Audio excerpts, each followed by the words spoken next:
Hola, buenas noches a todas, a todos y a todes. Muy bienvenidos a un nuevo programa de El Canto del Colibrí. En esta ocasión vamos a darles una sorpresa muy especial. Nuestro invitado especial va a ser alguien de casa y ya lo conocerán. Pero antes de empezar con el programa, vámonos con las noticias más importantes de la diversidad de esta semana. Y bueno, como cada semana, pues nos acompaña Alexis, quien nos trae las noticias de la diversidad. ¿Qué nos traes esta semana, Alexis? ¿Cómo estás? Muy bien, Miguel, muchas gracias, ¿no?, por abrirme esta puerta cada semana. Pues bueno, vamos a iniciar con una noticia muy fuerte, muy lamentable. Pues perdimos a un compañero, ¿no? Ulises Nava fue asesinado en Aguascalientes. Ok, sí, se sabe y lo que han dado los medios de comunicación es que nos dicen que Ulises Nava iba saliendo del evento del YEM, esto bajo la cuota arcoíris o bajo el litigio arcoíris, y fue balaceado a las afueras de esta institución o de la sede del evento. De verdad que le decimos a las autoridades, a la fiscalía de ese estado, que por favor se haga todo lo que se tenga que hacer para que se llegue al culpable o no quede impugne este caso. También hay que reconocer que creo que su cuerpo ya fue entregado. Ayer oí en las noticias, creo, que la diputada Salma Luébano y el magistrado fueron los que le dieron el adiós de Aguascalientes, y obviamente nuestro compañero y amigo Igor Petit de Guerrero lo recibió para hacer los honores a como le corresponden. De verdad que esta es una noticia lamentable, pero ¿qué tenemos que hacer? Darle visibilidad, seguir diciendo no más violencia para todas las poblaciones LGBTIQ+ del país. Es muy lamentable, ¿no? Bueno, yo vi en las noticias el momento en que está el féretro y es desgarrador ver a su madre, ¿no? Como lo sabemos, somos personas, ¿no? Seamos de cualquier orientación sexual, seamos hombres, seamos mujeres, seamos lo que seamos, somos personas, ¿no? Y es lamentable cuando fallece o asesinan en este caso, ¿no? Como te traigo otra noticia, igual lamentable. Fueron asesinada una pareja de hombres gay en Sonora Magdalenas. La Magdalena, ¿no? La colonia Magdalenas en Sonora. Es muy lamentable, ¿no? Porque como lo decimos, o sea, son personas. Sí. Más lamentable fue que fueron encontrados por vecinos en un terreno baldío ahora sí que con señales de que fueron acribillados ahora sí que con arma de fuego. Aún no se sabe quiénes fueron los responsables. Se está pidiendo, bueno, los vecinos, que al parecer esas personas eran muy queridas por la comunidad, están pidiendo pues, que se haga justicia, ¿no? Que lleguen a los resultados. Son personas muy jóvenes. Era una de 29 años y su pareja de 45 años. Pues, ¿qué te puedo decir?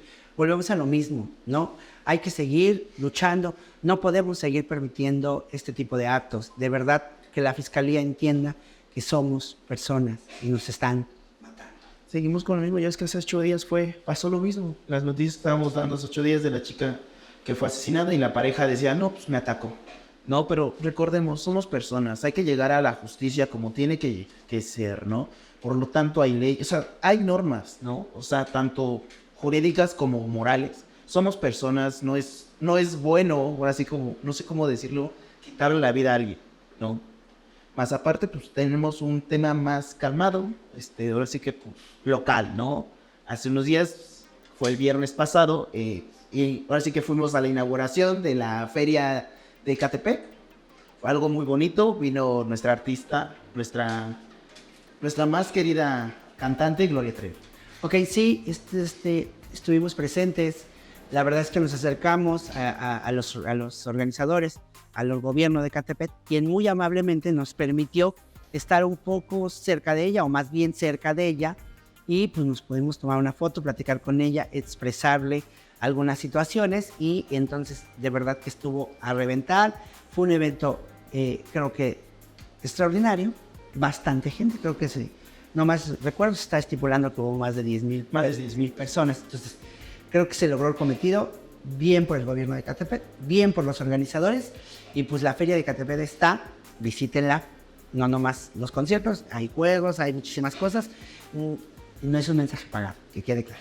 Sí, exacto, o sea, yo la verdad fui con amigos y me la pasé muy bien. Hay comida, hay juegos, puedes entrar a todos lados, hay un lugar de horror, ¿no? Pero platícame, yo la verdad, yo cuando vi a Gloria Trevi, ¿no? Pues tú, ¿cómo la sentiste, no? Yo estaba muerto de emoción. Pues mira, la verdad es que yo sí tengo un pequeño detalle, ¿no? Ese día, la verdad es que el personal de afueras de ella pues, no nos trató muy, muy bien, pero logramos hacérselo saber y le dijimos que era importante que su personal tuviera más sensibilidad con las poblaciones LGBT, principalmente porque éramos pura población LGBT los que estábamos en ese momento, que nos íbamos a tomar la foto con ella. Pero de ahí en fuera, la verdad es que mis respetos, un buen show, un buen escenario, ella entregada, y la verdad es que cuando tuve la oportunidad de hablar con ella, lo único que le puedo decir es ese detalle, nada más un poquito más de sensibilidad, y entonces ella me dijo, no volvió a pasar. Entonces, creo que eso es lo importante, no quedarse callados porque no podemos seguir permitiendo ese tipo de cosas. Digo, ella estaba haciendo su trabajo, nosotros a lo mejor fuimos a ver ese tema. La verdad es que disfrutamos el concierto, disfrutamos todo el show y creo que es algo bueno. Exacto. Hay que recordarles a los famosos, a los artistas, ¿no? Que son quienes son y están donde están por sus fans, ¿no? Que no hay que olvidar eso, como lo dices. Gloria tuvo la sensibilidad de decirte, no vuelve a pasar, ¿no? Ya que fue un error del personal. Ahora sí que ese personal hay que ir a convenciones, hay que ir a pláticas donde te puedan explicar qué es lo que está pasando, ¿no? Vale, ¿y qué más nos traes? Pues bueno, me parece que fuiste a una obra de teatro. Ok, sí, fui a ver, tuve el gusto, o más bien el agradable gusto de ir a ver la obra La Fiesta, que se está presentando en el Marqueteatro. Me tocó ir el día, si no más recuerdo, fue el sábado, sí, justamente el sábado. La verdad es que muy, muy recomendable. Hablemos de un tema de los 90s. La vida de la población gay, porque es exclusivamente de la población gay, la obra está narrada en la población gay, de cómo la viven, cómo la disfrutan, de verdad no se la vayan a perder. No apta para menores de edad, eso es una realidad, pero si quieren dar un buen taco de ojo, vayan a ver La Fiesta. De verdad, muy recomendable. Tampoco es un anuncio pagado. O sea que no va a haber boletos que vas a regalar. No, nada. Y también es importante recordarles, ya que estamos hablando de teatro, que nuestro amigo César Enrique va a presentar una obra de teatro que se llama Referente al tema Mushe.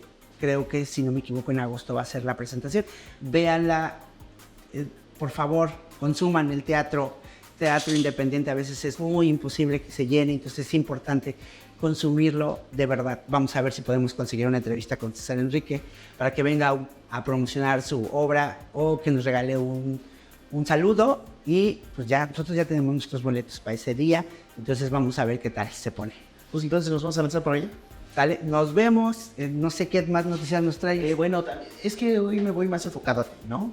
Puede que me informaron que vas a estar en una expo, me parece. Ok, también se van a presentar los... creo que es el encuentro de líderes de América y el Caribe, que lo organiza Victor Institute y, si no me equivoco, YAG México, quienes estarán haciendo este evento a partir, si no me equivoco, este programa sale el jueves. Entonces, justamente ya vamos a estar en ese foro. Sí, fue uno de los seleccionados de los 500 líderes y vamos a estar presente. De verdad que lo que hace ya es extraordinario. Estamos siguiendo su trabajo, así como seguimos el de Kenia, así como seguimos el de Antonio Cortés, todos, ¿no? Entonces, de verdad que es extraordinario el trabajo que están haciendo. Entonces, ahí vamos a estar presentes porque, pues, al final del día debemos de reeducarnos y volver a capacitarnos. Digo, todos los días están saliendo algo nuevo y tenemos que estar a la vanguardia. Bueno, eso es todo de mi parte, Miguel. Muchísimas gracias. Yo lo único que les quiero pedir a todas las personas que nos están viendo, cuídense mucho. Cualquier cosa, grábenla, informen. No salgan. O sí que no es por buscar miedo ni nada, ¿no? Pero hay que estar muy seguros, ¿no? Todo lo que está pasando, estas noticias de asesinatos son muy delicadas, ¿no? Y muchísimas gracias, Miguel, por el espacio. Y pues hasta luego, cuídense mucho. Nos vemos dentro de 8 días. Bye.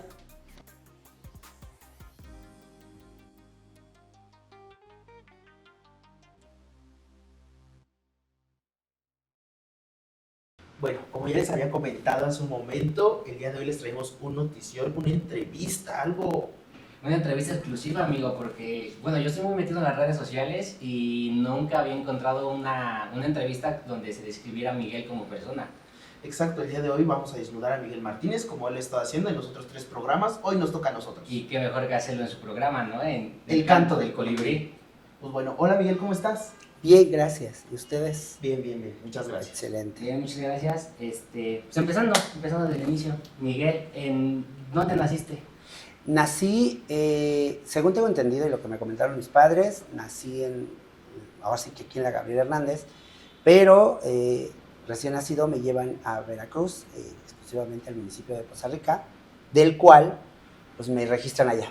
Entonces automáticamente me convierto en veracruzano. Ok, a ver, platícanos cómo fue la infancia de Miguel en Veracruz. Primero, la etapa de niño o de recién nacido se da en unas complicaciones medio raras. Al final la gente no lo cree, pero mis padres tuvieron que hacer muchas cosas para que yo subiera porque nazco con una enfermedad y entonces no ser gay no es enfermedad, pero nazco con una enfermedad que nunca supieron qué era y entonces me llevan a Veracruz y pues me sano o me sanan una curandera de aquel lado. En Veracruz es muy famoso el tema de las curanderas, de que te barran. De hecho, inclusive allá como que es más respetable, más creído a las personas grandes al tema de la medicina alternativa que al mismo medicamento. En base a eso es como logro salir de esa enfermedad, que hasta la fecha pues mis papás no me han dicho bien qué tipo de enfermedad era.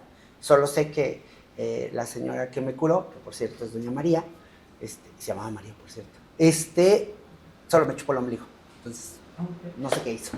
No sé quién era, no quiero indagar más porque es un tema que en lo personal no. A ver, Miguel, tú mencionaste algo muy importante sobre el ser gay, ¿no? ¿Cómo era ser gay en Veracruz, en tu niñez? Pues no lo sabía, porque yo cuando tenía 5 años no sabía si era gay. No. Entonces, ¿qué era lo que sentías en ese entonces? Ah, ok. O sea, es que, por ejemplo, a los 5 años yo sabía sabía que me gustaban los niños, yo sabía que no estaba eso, pero yo no sabía que era gay. O sea, yo sabía que algo, nada más no sabía ni que algo era diferente en mí, y creo que a todos nos pasa, a los 5 o 6 años no sabes si eres gay. Lo que sabes es que te gustan otras cosas, okay, sí, porque no conocí exactamente. Entonces, en ese momento yo, pues yo era un niño normal. Era un niño que jugaba con todo. Creo que una de las experiencias que más recuerdo es que sí me gustaba jugar con muñecas. A eso no había muñecas, o sea que entonces, ¿con qué juega un niño en Veracruz? En un tema de muñecas, pues si se dan cuenta, allá se sembraba maíz. El maíz que se siembra nace una mazorca que es como el elote tiernito, sí. Tiene pelos, los famosos pelos de elote que son muy buenos para las vías urinarias.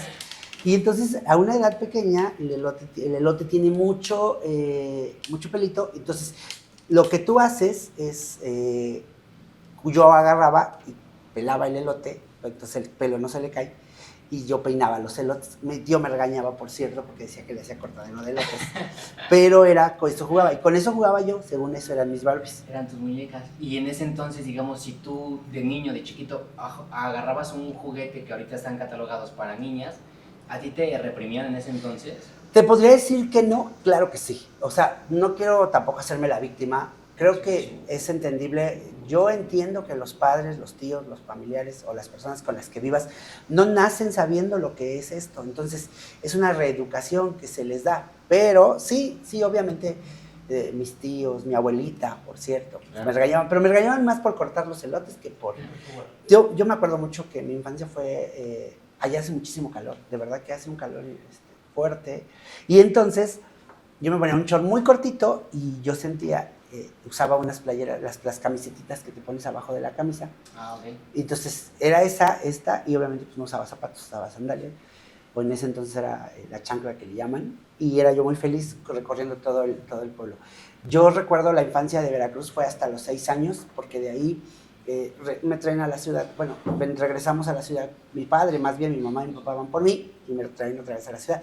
Pero en ese inter, la infancia, pues yo la pasé muy bien. Pero seguí yendo, o sea, no fue como la última vez, porque todavía después me regresan como a los 2 años, no, como al año, sí. 2 años. Y me regresan y a los 6, aquí se acuerdan que en las instituciones educativas antes era, si cumplías los 6 años, podías entrar a la primaria, y si no los cumples, no entrabas. Entonces yo soy de septiembre, justo del 5 de septiembre, entonces entrábamos a finales de agosto, principios de septiembre, y nunca me tocaba, entonces yo tenía que esperarme un año para poder entrar. Entonces mis tíos deciden llevarme a los 6 años, y allá estuve primero, segundo, si no me equivoco, tercero de primaria.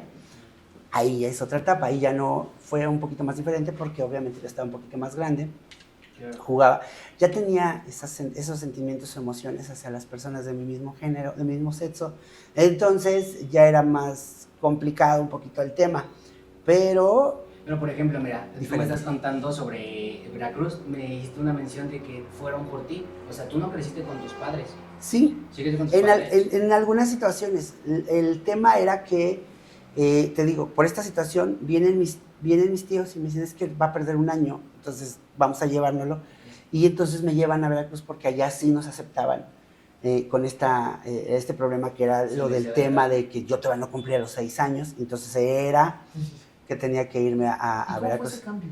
¿De qué? De Veracruz a aquí, ahora sí que... ¿Cómo? Sí, ahora sí que tu grado de escuela, al momento que tú dices que no, cuando eras chiquito, reprobé. Que no o sea, era ilógico, o sea, yo te puedo apostar que, no es que yo lo sea, pero en ese entonces la educación sí varía, o sea, en ese entonces sí variaba en un tema de un pueblo de provincia, de un pueblo, te puedo apostar que del pueblo de donde yo soy es muy pequeño, es una ranchería, entonces, no, de verdad yo llego aquí, justamente entré a la primaria José María Morelos, la que está aquí en el centro de San Cristóbal, y entonces cuando yo entro, pues obviamente los niños de aquí no es que fueran Jimmy Neutron o algo así, pero pues no, el conocimiento que yo traía. Aparte, en ese entonces yo era medio huevón para la escuela, entonces te diría que no, y reprobé, llegando aquí repruebo. Y la relación que tenías, digamos, ¿tú sentiste un cambio de cómo te relacionabas con los niños, como tú dices, de donde vienes, de un pueblo, a cómo te relacionabas con los niños que se puede decir ya de la ciudad, o veías que eran en términos mismos? No, los niños, mira, los niños son crueles, pero también son adorables, entonces, claro. De que sí hubo bullying, sí, claro, pues porque, por ejemplo, de repente llega un muchacho que habla con un tono diferente, porque quieras o no se te haría un acento diferente. Sí. El acento de Veracruz es muy diferente al acento del Estado de México. El acento jarocho. Y entonces, pues también era así de eso. Pero fue un problema, no fue un problema que no pudiéramos, sino yo de plano, le eché ganas, pero también, pues, te soy bien honesto, me empecé a ser amigo de yo me acuerdo que me hacía un amigo de unas amigas, me iba de pinta, o sea, imagínate, ya en tercero, entonces, no, lo reprobé, de ley, era reprobarlo, y sí, reprobé tercero y nada más. De ahí jamás volví a reprobar. ¿Cómo fue ese momento, como lo mencionamos, el cambio de tu expresión? Por ejemplo, dices que cuando eras en Veracruz más chiquito, pues tú no sabías que era el tema gay, pero ya en relación aquí a la ciudad, al estado, a Ecatepec, ¿cómo fue esa interacción? Ok. Ajá, con los demás, con los compañeros de estudio, con tus profesores, con tu familia.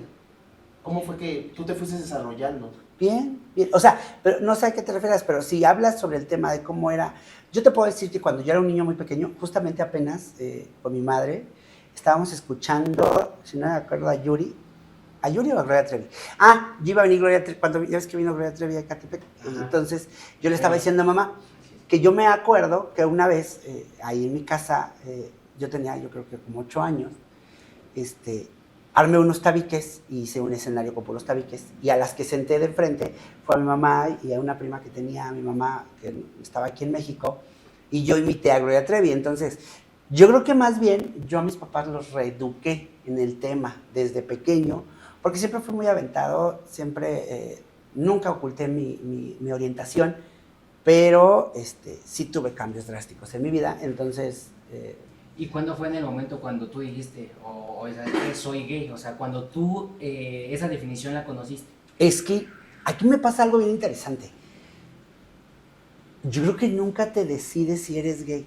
Simplemente te preguntas, ¿qué pasa con tus emociones? O sea, ¿qué pasa con tus emociones? Tú cuando descubres la terminología, dices, soy gay, soy heterosexual, soy bisexual, soy lesbiana, soy trans, lo que tú quieras, le pones un nombre. Pero los niños que nacemos gays, todo el tiempo creemos que estamos bien. O sea, todo el tiempo creemos que nosotros somos así. La duda nos llega cuando de repente, yo me acuerdo que una vez mi papá también me hizo la pregunta y me dijo que si a mí me gustaban los niños y que al final del día pues no le agradó, pero tampoco yo te puedo decir que mi papá jamás me ha tocado, jamás me ha golpeado, jamás nada, claro. Y mi mamá pues me aceptó. Pero lo que sí yo te puedo decir esta parte es que yo no sentí el cambio, nada más le puse un nombre, pero yo me acuerdo que desde la primaria, desde la secundaria, fui amanerado, siempre fui yo, siempre tuve puras niñas jugando con niñas, entonces mis mejores amigas siempre fueron mujeres, entonces no, solo le puse un nombre, pero... Solamente etiquetaste. Simplemente, y yo siempre fui muy liberal, entonces siempre era... ese tema, con mi mamá no tuve ese problema, con papá tampoco, con mis hermanos tampoco. Sí hubo el tema de que tuvieron que aprender a vivir o a sobrevivir con el tema de que yo era de otra orientación, claro. Pero nunca hubo un tema de... Y cuéntanos a ver cómo fue eso, o sea, cómo tú reeducaste a tu familia, ¿dónde fue? Más bien no los reeduqué, aprendieron a verme y eso hizo que se reeducaran. O sea, me aceptaron. Cuando tú aceptas a una persona en tu familia de la población LGBT, automáticamente ellos aprenden a verte como lo es. Cuando la familia te ama, no necesitan reeducarte, simplemente te aceptan y aprenden a vivir con eso. Entonces, creo que en ese tema a mí me pasó igual. Yo de verdad, si algo te puedo decir es que mi familia nunca he tenido un tema de discriminación. Bueno, Miguel, entonces, concluyendo con tu etapa de la infancia, ¿alguna experiencia que nos quieras compartir? ¿Algo que te haya marcado? ¿Algo que le quieras compartir al público en general? Nada, sean solo ellos y que se diviertan. Bueno, retomando algo que tú mencionaste, cuando dijiste que después te diste cuenta que era ser gay, cuando ya tu familia te preguntó, ¿en todo momento te identificaste con la terminología ser un hombre gay? Bueno, yo en la plática que hemos tenido nunca comenté que me preguntaron, jamás. Solo mi papá una vez me hizo un comentario sobre si me gustaban los hombres, la cual obviamente negué, porque en esa edad pues, todavía yo no estaba preparado para dar una respuesta, pero te estoy hablando como a los 8 o 9 años. Entonces, no, la verdad es que para mí fue la parte divertida en esa edad. No veía la maldad, no veía lo que todo mundo ahora entendemos que es como discriminación o violencia, porque pues un niño de 9, 12, hasta en la secundaria, yo no recuerdo un hecho de discriminación en la secundaria, es el tema. O sea, yo iba a la 99, o sea, no recuerdo, pero sí los hubo, porque yo no los veía, porque lo que tiende a pasar, que las poblaciones LGBT o las personas que vivimos dentro de la población LGBT, normalizamos la violencia y entonces creemos que es normal que el niño llegue y te diga, ay, jotito, ay, putito, o te quiera violentar, pero es porque estamos tan acostumbrados a que nos lo hagan casi diario, que para nosotros si ya no nos lo hacen, diríamos, ahora ¿qué pasó? ¿No? Pero es por eso, porque como no estamos reeducados en el tema, creemos, y es cuando hacemos como que normalizamos las agresiones o la violencia. Bueno, y entonces, digamos ahí, cuando tú ya supiste lo que era la terminología LGBT, ¿tú siempre te englobaste en una sola letra o algún día llegaste a...? Uy, no, es que yo te voy a contestar esa respuesta muy fácil. Yo aprendí de la terminología a los 29 años. ¿Hace poco? Entonces, tengo 40 años, entonces haz la cuenta entonces, la etapa que tú me estás diciendo, yo no sabía que era ser gay. Yo solo sabía que era gay y que éramos comunidad gay. Entonces, porque sí se manejaba comunidad gay. Entonces, yo sabía que había una marcha, sí. No podía ir porque todavía era menor de edad, pero cuando pude, fui, pero yo sabía que era gay. Es más, en la etapa que viví como transexual, transgénero, sin más recuerdo, yo no me llamaba así, yo no me decía así, yo me decía que era vestida. ¿Cómo fue esa etapa de vestida? Pues eso ya viene mucho después, o sea, yo salgo de la secundaria y decido irme a vivir al Molino en Naucalpan, conozco a Kiara que en ese entonces era una amiga, pero yo ya había conocido a Romy en otra etapa de mi vida, también muy interesante, y entonces llego a Naucalpan, justamente a la colonia, o no sé si creo que sí es colonia, el Molino. Y obviamente ahí yo me rodeo como que de pura mujer trans entonces la influencia que marcan en mi vida es de que yo quisiera ser mujer trans. Entonces, si tus únicas amigas son mujeres trans, lo marcan, pero es algo que traigo y que me gusta. O sea, ¿te diría que no me gusta lo femenino? Sí, me encanta lo femenino. Aparte soy muy amanerado. Aparte siempre he creído esa parte de que todos, o yo, siempre he traído ese tema de la feminidad muy marcada. Y entonces llego a Naucalpan, bueno, al Molino, y entonces conozco a Kiara. Yo ya conocía a una amiga, a Romy, pero antes de Romy conozco a Kiara, y Kiara me induce a este tema junto con Michelle en Naucalpan, en el Molino justamente, y es cuando decido hacer una transición por casi 6 años. En ese tiempo, ¿a qué te dedicaste? Me dediqué a muchas cosas, me dediqué desde el trabajo sexual hasta las cantinas, yo fichaba, hasta dábamos show, que por cierto, horrible el show, no soy showcero, eso es una realidad, pero hacíamos lo que sea. La verdad es que siempre me ha gustado trabajar y lo puedo decir, siempre he sobrevivido de lo que aprendo o veo.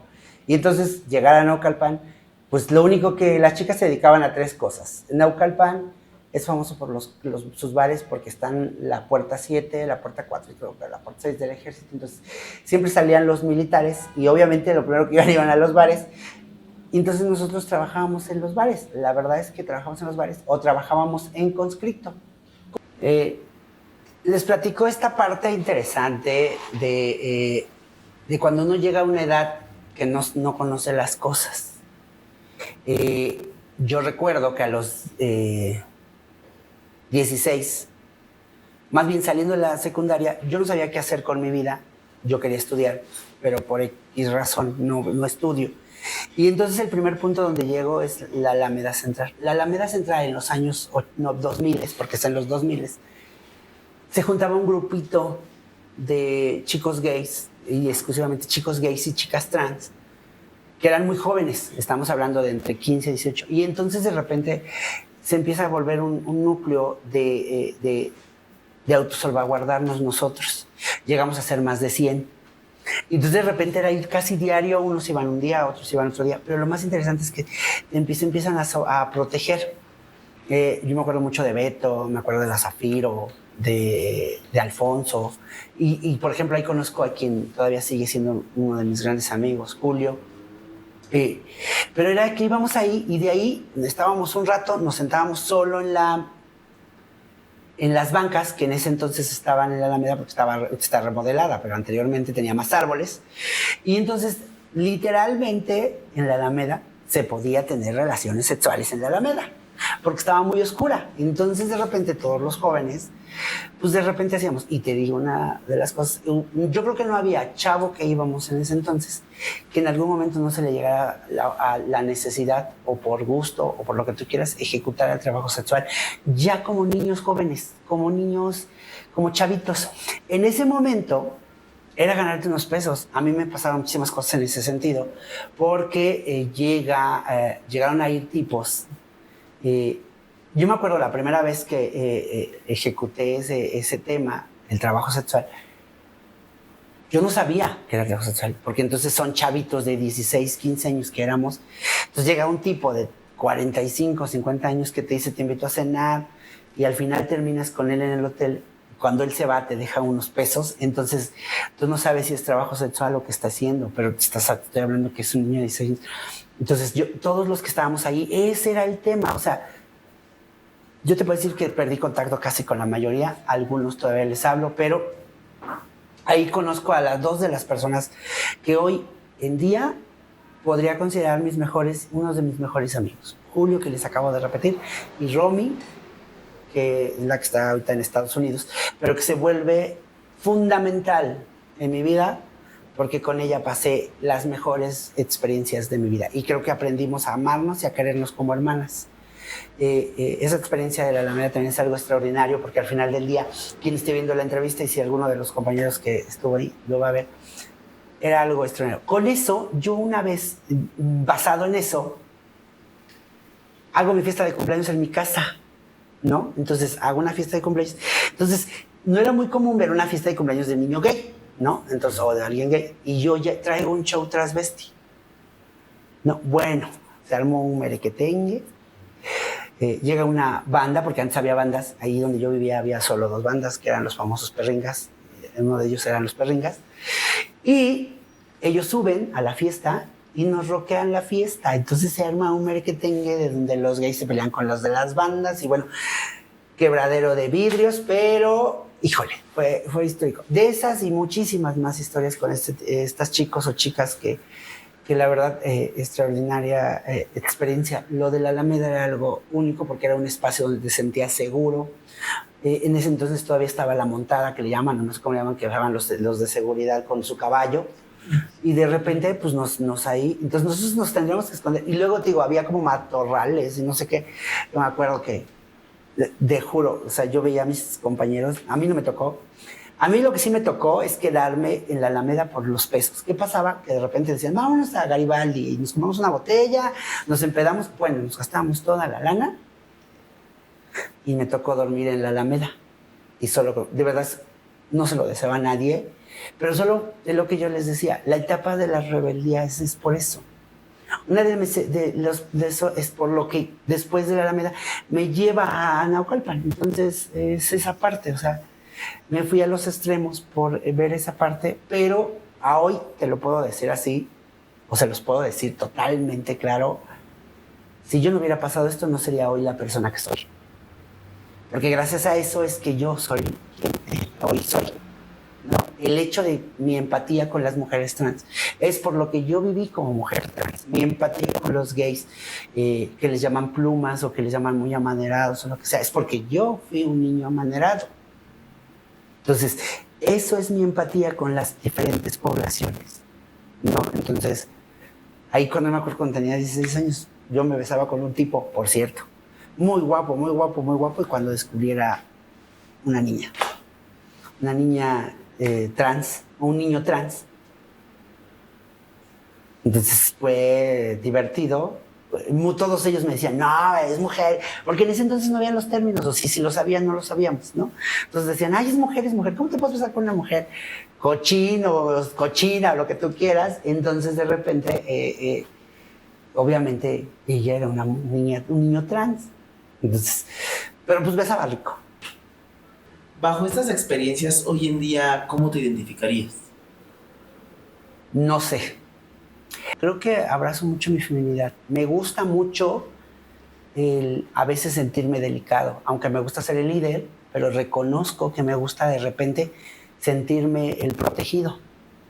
Y entonces es cuando descubro la parte de mi feminidad. ¿Qué es lo que adoro? Soy fanático, pocos lo saben, pero soy fanático de las bolsas y los chal. O sea, eso jamás me lo van a quitar ya. Y ahora lo vivo y lo disfruto muy a gusto. Adoro salir y traer una bolsa en la mano y me vale gorro lo que me digan en la calle, y adoro traer un chal. O me gustan las botas largas, a veces no las uso mucho, pero me encantan, tengo muchísimos zapatos. Y eso, ¿por qué? Porque yo entiendo, y los psicólogos van a decir que es una carencia que tuviste de chico y que no sé qué. Sí, pero me gustan. Y entonces ahora, si me gusta una blusa y es de mujer, me la pongo, y si es de hombre, me la pongo. No hay nada.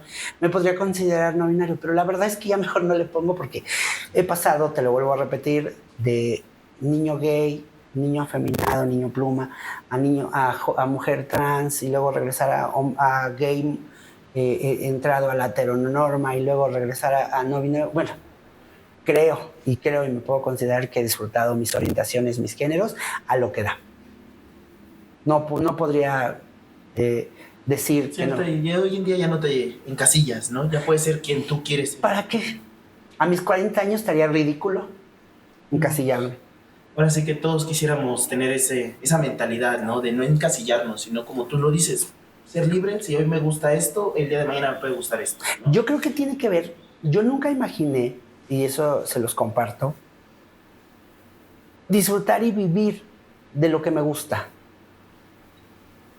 Y cuando me dicen de lo que te gusta, a lo mejor entonces vives del activismo. No, a mí me gusta mi carrera, me gustan los números y vivo de eso. Me gusta el activismo, ¿no? Y por cual, me ha dado la oportunidad de poder trabajar en espacios como la Dirección de Diversidad, como en espacios de gobierno, y he vivido de eso, no lo tengo por qué negar, ¿no? No me he hecho rico, eso tampoco, pero sí he sabido, como buen contador, administrar bien mis recursos. Entonces, no tengo como ningún problema en ese sentido de poder decir que he sabido mover bien mis piezas conmigo como persona, ¿no? Me he rodeado de buenas personas y he aprendido de todas. La mayoría de las personas con las que platico me dejan algo o aprendo algo. Te has buscado, así que tu vida es de sumar, no es de restar. Sí. Hace 2 años mi vida era de aprendizaje todo, ¿no? Pero ya no sé en cuándo fue la transición de que ahora tú te vuelves el capacitador. Entonces llega un momento donde ya no eres la misma persona. Ahora a los 40 pues ya te llegan las enfermedades, ¿no? Entonces también tienes que aprender a vivir con eso y darle un cambio a tu vida. Metiéndonos al tema de salud, como tú lo mencionabas, hoy en día, ¿cómo te encuentras? ¿Eres saludable? Bueno, estoy saludable. Bueno, en algún momento en todas tus experiencias sexuales, bueno, así que no. Bajo toda la influencia de no información. Fíjate, tocas un muy buen tema. A mí me tocó ver a muchos amigos, como a todos, que se fueran, ¿no? El VIH nos ha quitado a muchos, a muchas, demasiadas personas. A mí, gracias a Dios, no lo tengo, pero tampoco estoy exento a tenerlo, ¿no? Todo depende de uno, ¿no? Pero sí me quitó muchos amigos, muchos, y en el camino nos hemos encontrado que el VIH ha evolucionado, ¿no? Y ha evolucionado a las personas. Yo, desde que, yo nací con el VIH, entonces soy la generación que yo nunca viví la experiencia que vivieron nuestros adultos mayores LGBT, que pudieron vivir en la etapa donde no había VIH, ¿no? Creo que está complicado, pero nosotros o nosotres, desde que nacimos ya vivimos con el VIH en nuestro entorno. Entonces, creo que tendremos que aprender a vivir con ese tema y que no nos espante, ¿no? Yo te puedo decir que de mi círculo general, pues yo sé que muchos de mi entorno viven con VIH y obviamente es algo que a nosotros ya no nos tiene que perjudicar. Como le dices, ya no vivimos tanto en estereotipos, ¿no? Estamos, como lo mencionas tú, evolucionando. Bien o mal, hemos evolucionado, ¿no? Como tú lo comentas.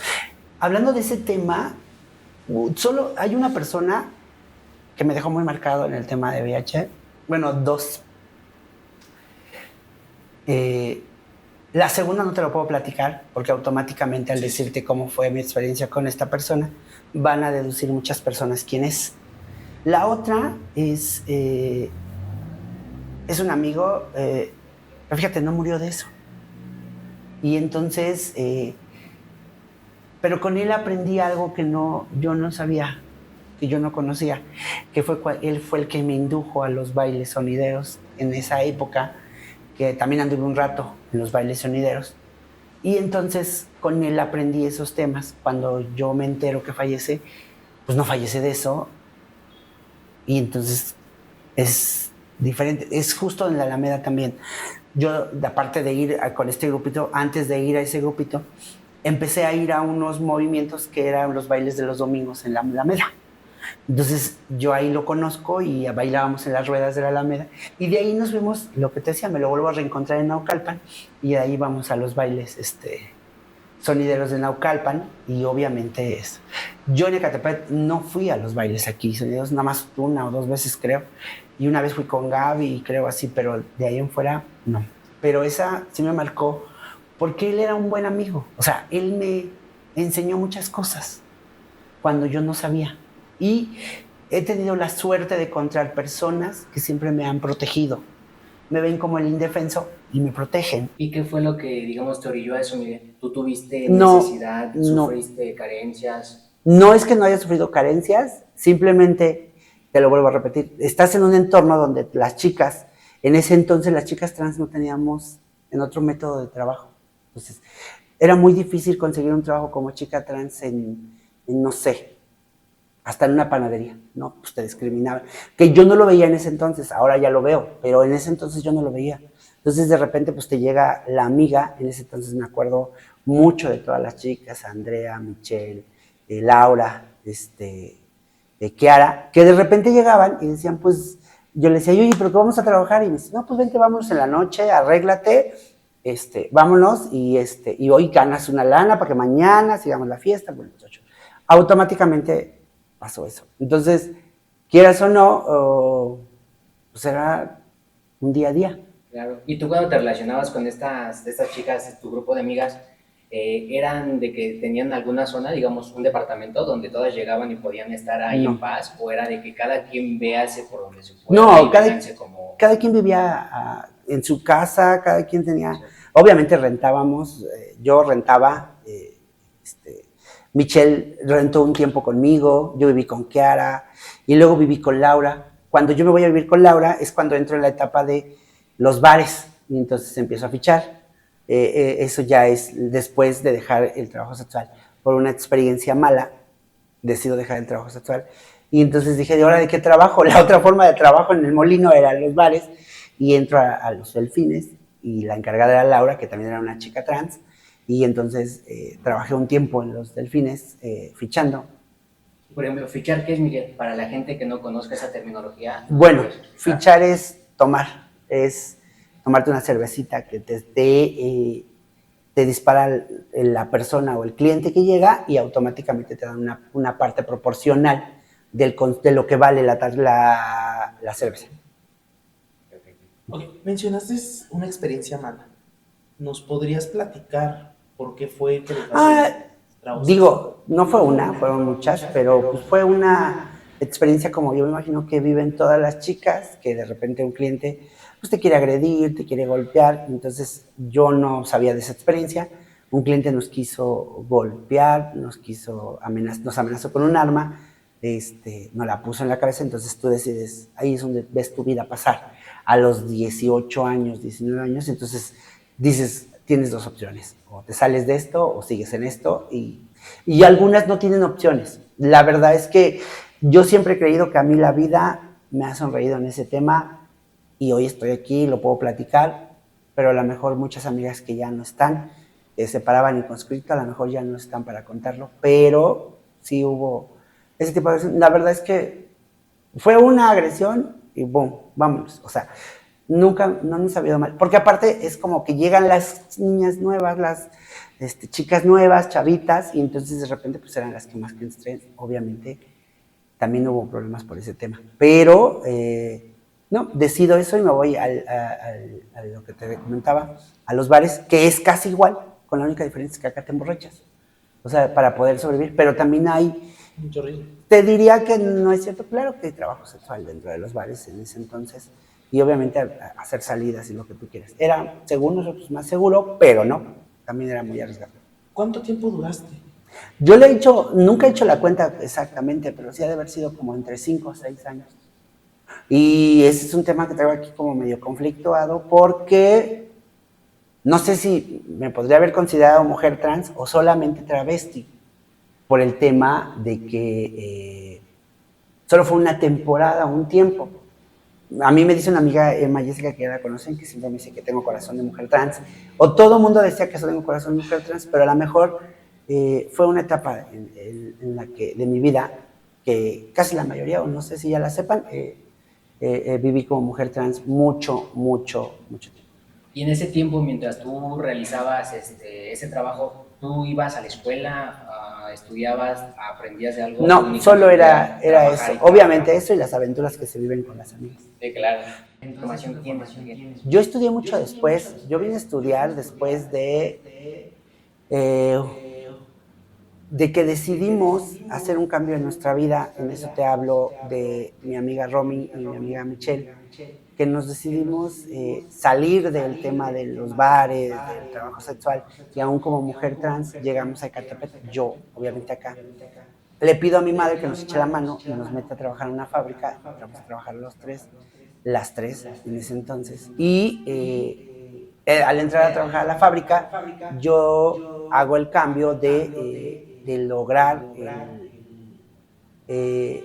rentar acá. Y entonces, cuando ellas logran esa parte, nos vivíamos aquí igual, no me trabajas en bares, no trabajamos en la fábrica, pero no dejábamos de hacer la fiesta, de ir a los antros, de pues lo que vive cada joven, pero ahora ya un estilo de que trabajábamos formalmente según. Y, el cotorreo nunca paró. Ajá, y entonces, hasta que no me acuerdo bien cómo fue el tema, Michelle decide irse, al año siguiente Romy toma la decisión de irse también a Tijuana, automáticamente yo regreso a casa. En ese entonces yo regreso porque me junto con una de las parejas más estables que tenemos. ¿Cuánto tiempo duraste con tu pareja? 8 años. ¿Cómo fue esa relación, ya que fue tu primera relación con la cual viviste? Bien, bien. Creo que como todas las relaciones, altibajos y subidas, pero bien. Creo que si alguien ha marcado mi vida es esa persona, que no puedo decir su nombre. ¿En qué sentido fue? ¿En sentido positivo? Ahí fue cuando estudié. Si algo me dejó fue la universidad. Súper positivo, entonces. Sí. Yo estudio en la universidad y él decide apoyarme de la mejor manera y lo hace apoyándome al 100% para poder yo estudiar. ¿Cómo se da esto? Yo decido ir a hacer un examen para Ceneval. Íbamos caminando él y yo, y de eso creo que me disparó un elote, siempre me han gustado los elotes. Y entonces íbamos caminando y de repente llegamos a un lugar que decía, saca tu prepa en un solo examen. Y él me dice, ¿por qué no lo intentas? ¿Por qué no lo haces? Eres muy inteligente, y se te quedan las cosas. Y yo le dije, estaría chido, ¿no? Y me dice, sí. Y entonces me dice él, mira, vamos a hacer algo. Prométeme que si pasas a la primera, estudias la universidad. Y yo le dije, va, pero era como un juego. Entonces preguntamos, nos dijeron cuánto había que pagar, todo el show. Hago el examen y lo paso. No te voy a decir que lo pasé con 10, o no les voy a decir que los pasé con 10, pero sí lo pasé. Entonces, sí. Y ya él me dijo, él me prometiste y ahora lo cumples. Entonces yo decido entrar a la universidad, estudio en la Universidad de Ecatepec y en 3 años y medio ya me recibí yo me recibo y me titulo por excelencia académica. Entonces de ahí me titulo como contador público. Completamente contrario a tu etapa de la infancia donde reprobabas desde los primeros grados. Nada más reprobé una vez. ¿Y qué fue, digamos, qué fue lo que en tu etapa ahorita universitaria, fue algo que te marcaría, digamos, con tus compañeros, te dieron un trato diferente? No, porque aquí lo interesante era que yo obviamente, yo ya tenía, si no mal recuerdo, como 25 años. Entonces fui a una carrera ejecutiva. Entonces, nada más iba los sábados con algunas presenciales entre semana. Entonces, la verdad es que los compañeros yo me titulé con 5 compañeros nada más. ¿En ese momento ya no te identificabas como mujer trans? No, yo más bien decido hacer otra transición y ahora la hago al tema, ahora regreso a ser hombre gay, ¿no? Buscando la aceptación, ¿no? Yo sabía que si entraba a estudiar como mujer trans, no me iban a aceptar. Estamos hablando de los 90, entonces no me iban a aceptar, más bien no, los 2000 no me iban a aceptar, entonces decido hacer el cambio. Sí traía el cabello largo, pero ya no usaba faldas, ni tacones, ni todo eso. Y entonces vuelvo a hacer otra transición. Y ahora yo buscaba que la gente me aceptara al ser lo más que se pudiera varonil en esa etapa. Obviamente, yo ya estaba juntado con esta persona. Y después de cuando terminas tu universidad, ¿cuál fue el primer trabajo que tuviste? ¿El primer trabajo formal que tuviste? Ay, si no mal recuerdo, no, primero hice pues es que pasé como con varios trabajos, porque trabajé en un despacho muy pequeño, muy pequeñito, y no era como un trabajo, eran prácticas profesionales. Y de ahí conozco a Juan Gabriel, no el cantante, sino un coach que se dedicaba a dar capacitaciones empresariales a empresas. Me llama la atención y decido estar con él. Con él trabajé 5 años como asistente de él. Con él conozco casi parte de la República, pero aparte él me da un coaching de vida y me da un coaching presencial. Durante 5 años me estuvo coachando y entonces era súper padre porque de repente ir a una capacitación con él yo creo que si alguien ha cambiado mi vida en el tema ejecutivo o empresarial ha sido Juan Gabriel. No, el cantante, aclaro. ¿En ese momento ya tenías otra pareja? No, toda esa etapa era con él. con la misma. Ah, ok. O sea, terminaste la universidad. Y al momento de No, terminar la universidad, es que la persona con la que yo andaba,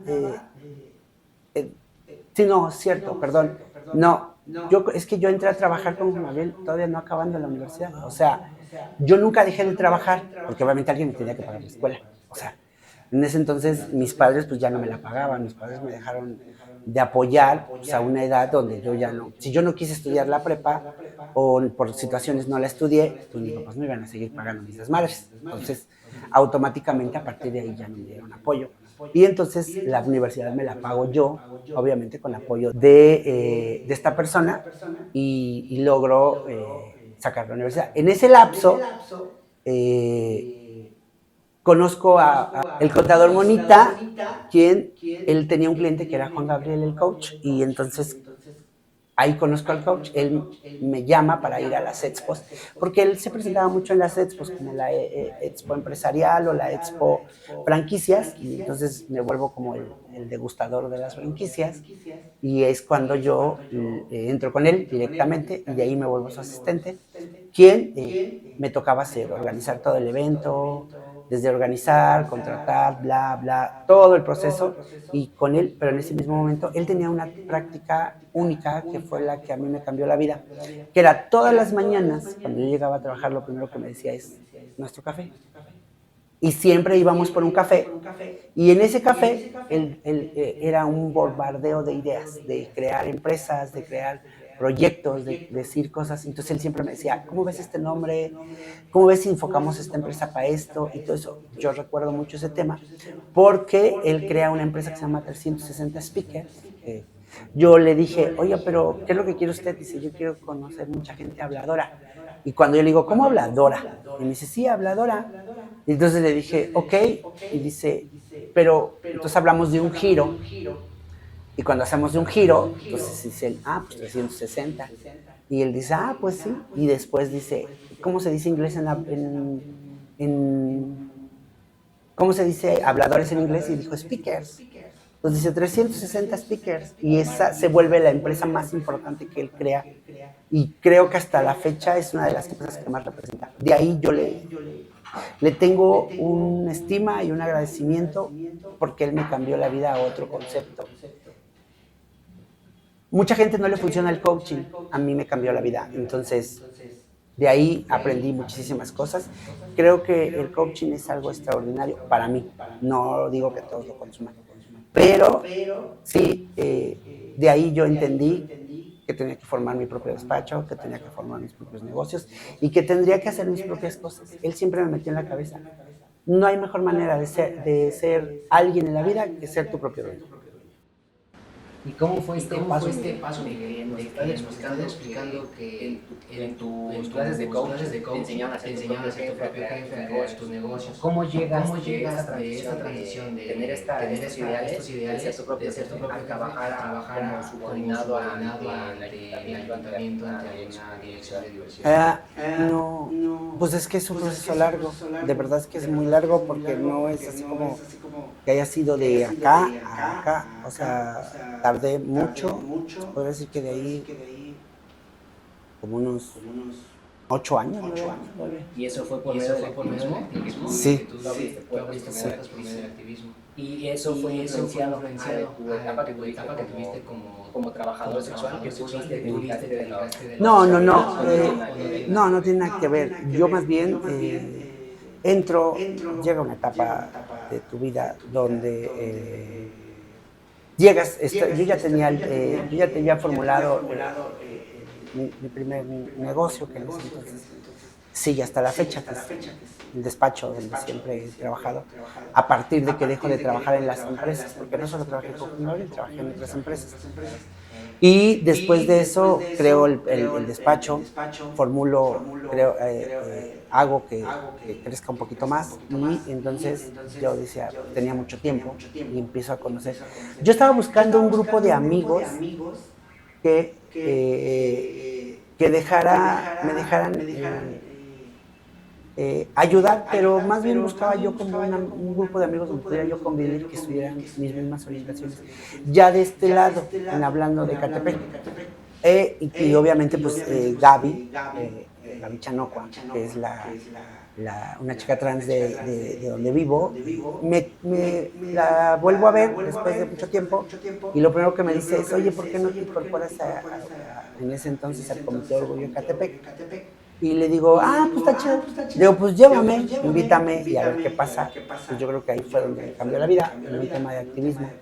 Porque empecé a ver lo que hacían, cómo se organizaban los eventos. Creo que, sabes, si no me equivoco, fue la Semana Cultural Diversa o algo así.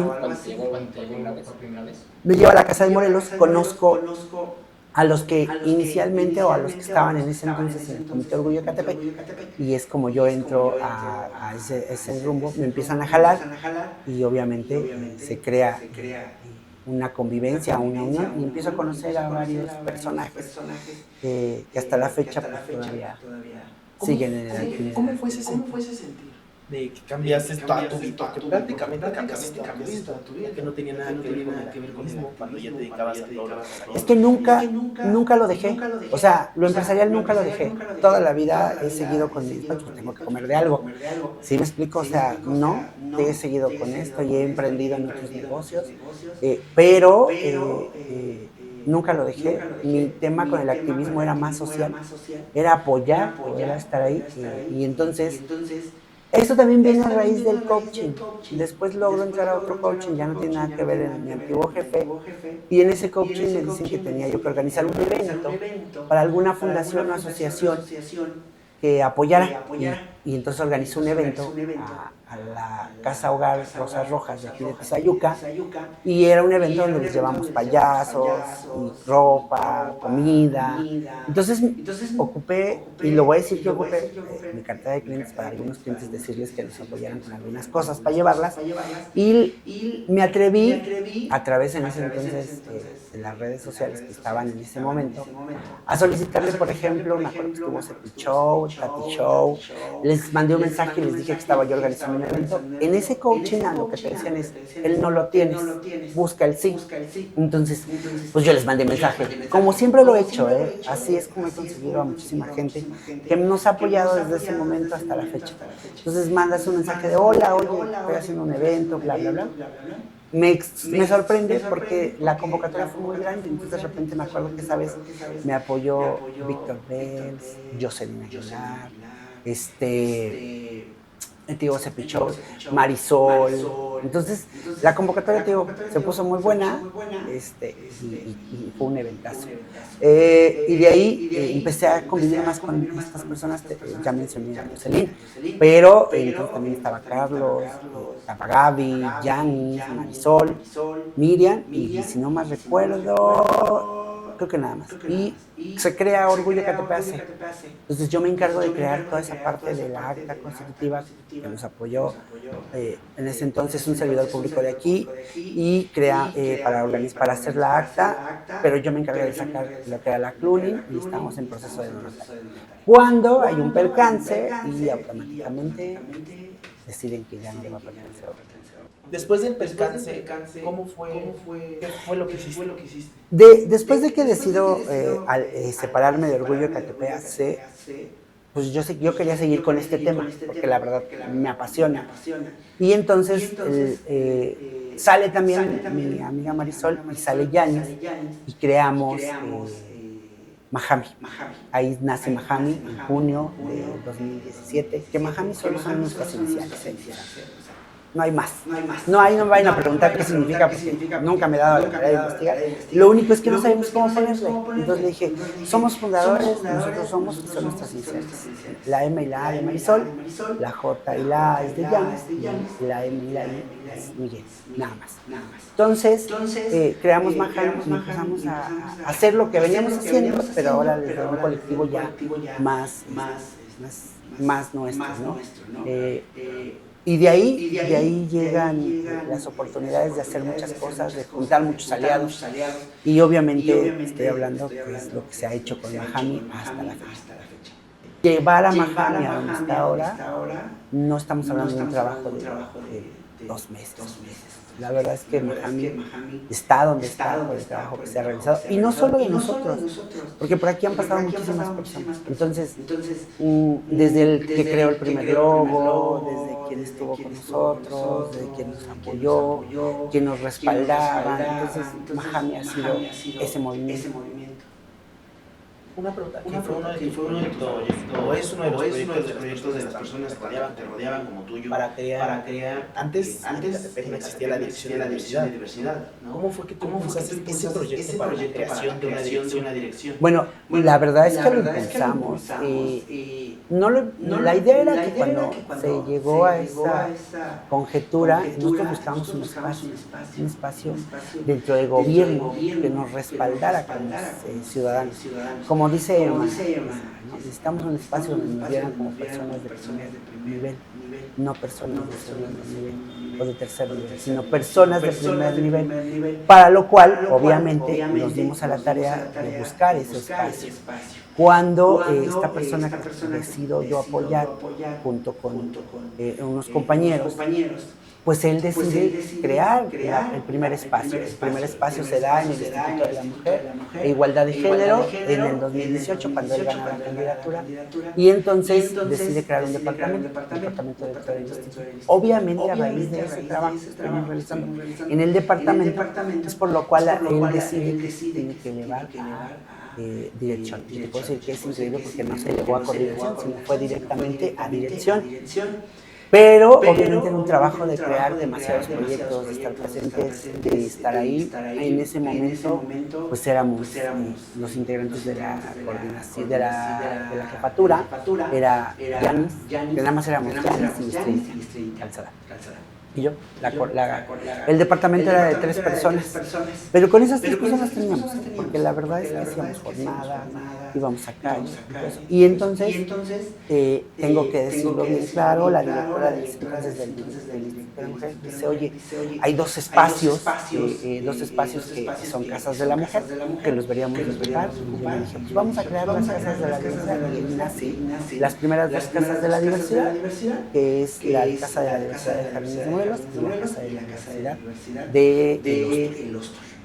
Ya cuando Miguel Martínez fue o era director de diversidad, el primer director de diversidad de Ecatepec, ¿cuáles fueron los proyectos que tú dices, los hice, bueno, todos fueron para la gente, ¿no? Pero que te dejaron marcado, que dices, siento muy orgulloso de lo que hice mientras estuve? Pues yo creo que el proyecto más importante es la creación de la misma. Yo creo que en ese sentido es crearles un espacio a toda esa población LGBT, pero quiero también aclarar este tema, o sea, yo no hubiera podido hacer todo esto sin las personas que siempre me han apoyado, ¿no? Entonces, hoy cambiamos de equipo, sí, pero al final del día seguimos en el mismo concepto, ¿no? Que es el tema de la diversidad, ¿no? Y entonces, creo que hasta la fecha la diversidad en Ecatepec cambió, y no puede ser a lo mejor que haya cambiado por un servidor. Yo creo que más bien era una necesidad que ya traía y que tenía que cambiar. Dejaste el tema de la dirección de división, dejaste de ser el director. ¿Qué fue de Miguel Martínez como persona? ¿Cómo te sentiste? ¿Qué proyectos nuevos traías? ¿Qué dices hacer? Mira, yo siempre he sido una persona que ha seguido trabajando. Al final del día, yo les vuelvo a repetir. Yo al final tengo el despacho y tengo Mahami, entonces obviamente me enfoqué en los proyectos que ya traía. Ahora desde este punto, desde un tema social y desde un tema empresarial, y es como lo he seguido haciendo. ¿Y tú cómo te sientes mejor, Miguel? ¿Trabajando como activista de tiempo completo o teniendo, digamos, varias actividades? La verdad es que yo soy muy inquieto, entonces si yo solo tengo una actividad me voy a aburrir, entonces prefiero tener varias actividades y por eso es que me involucro mucho, más bien me gustan con mucho los pedos. ¿Cuáles son los nuevos proyectos que nos trae Miguel? Híjole, nuevos proyectos, muchos, específicamente, pues ahorita estamos viendo la posibilidad de poder armar algo padre con varios proyectos, como lo mencionó ese día nuestra querida Emma Jessica cuando fue la entrevista. Estamos tratando de traer el archivo trans, ¿no? Ahorita también traemos algunos otros proyectos. Vamos a entrar también a la cumbre de líderes si se va a transmitir el jueves, ya vamos a estar en la que es la cumbre, creo, de liderazgos de América y el Caribe. Entonces, pues eso, pero estamos sacando de acuerdo, pero obviamente también traemos nuevos proyectos para los municipios que también estamos visitando. Entonces, pues hay varios proyectos en puerta muy padres. Me gusta meterme en proyectos que sé que me van a sacar lo mejor de mí. Como recientemente, ¿no? Que fuiste parte del colectivo que organizó la marcha aquí en Ecatepec, ¿no? Sí, esta vez la lideró Mahami. Obviamente, pues es Mahami, es un servidor y el equipo de trabajo que traemos, pues obviamente pues, nos tocó la parte institucional y obviamente la convocatoria, apoyar en el elenco y toda esa parte. De verdad hay que agradecerle a todo el elenco que nos apoyó porque de verdad maravilloso todo el elenco. Y para estas marchas, Miguel, ¿cómo es la organización? Pues es compleja, hemos ido aprendiendo a raíz de los años, creo que tiene más o menos como unos, si no me equivoco, como unos 4 años que Mahami ha participado constantemente en la marcha de Ecatepec. Este año fue importante porque la encabezó totalmente, siempre ha sido como con otros colectivos. Ahora fue directamente en Mahami, pero lo más interesante es que este año Mahami no solo organiza la marcha de Ecatepec, sino logra organizar también la marcha de Ocoyoacán, la de Tezcayacá y apoya en la marcha de Capulac. Entonces Mahami estuvo muy activo en las marchas este año.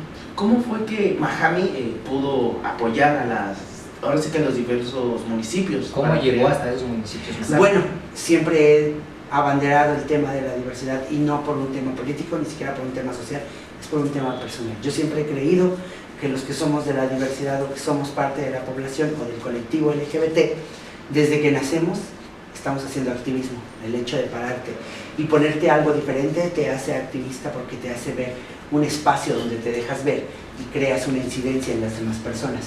Esto automáticamente me lleva a que llegue yo a otros espacios y diga yo, ay, aquí nos hace una marcha, entonces, ¿sabes qué? Pues es el momento de que también aquí se vea ese movimiento.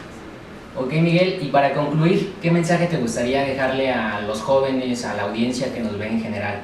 Mensaje, híjole, qué complicado. Siempre que me preguntan eso de qué mensaje le das a las nuevas generaciones, yo creo que más bien de un mensaje no, más bien yo creo es decirles que la lucha nunca no ha terminado, que nos siguen matando, que nos siguen agrediendo, que nos siguen violentando y que nos siguen cerrando espacios en vez de estarnos abriendo. Entonces yo creo que más bien hay que tener empatía, hay que unirse, hay que trabajar más, hay que demostrar que somos ciudadanos de primera y que merecemos y que tenemos el derecho de estar donde estamos, simplemente. Nosotros solo somos, yo me podría considerar que solo somos puertas que se van abriendo, pero que hay alguien más que las tiene que continuar. Entonces, nosotros solo vinimos a poner la primera piedra, así como la vinieron a poner las históricas, así como la vinieron a poner un Juan Jacobo, un Alonso Hernández, todos ellos, una Emma Jessica, viene la segunda generación, a lo mejor yo soy de esa segunda generación, pero al final del día el camino todavía no acaba. Lo vuelvo a repetir, nos siguen matando, nos siguen agrediendo, nos siguen insultando, no hemos logrado crear espacios realmente sanos y seguros para la población LGBT. Entonces, si nos siguen matando, nos siguen agrediendo, quiere decir que todavía nos falta mucho por hacer. Y creo que eso es lo que deberíamos hacer. Trabajar más por y para lograr esa inclusión que tanto queremos.